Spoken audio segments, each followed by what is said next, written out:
মই বলিব আকৌ কুণ্ঠচ এই কণা বিধাতাটোক কোৱা হলে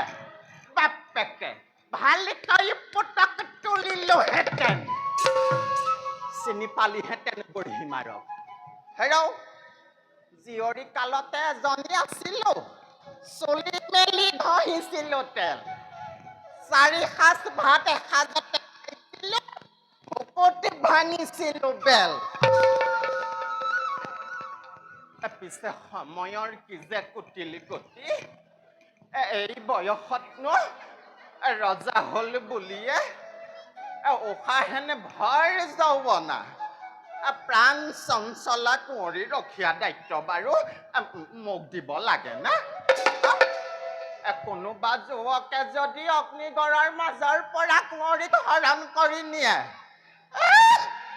তেতিয়া এই কুজি কি সাধ্য আছে তাক বাধা দিয়া প্ৰয়োজন বা কি মোৰ কৰ্তব্য হল কুঁৱৰীৰ ওপৰত দৃষ্টি ৰখা ৰজাক তাৰ সংবাদ দি পুৰস্কাৰ লোৱা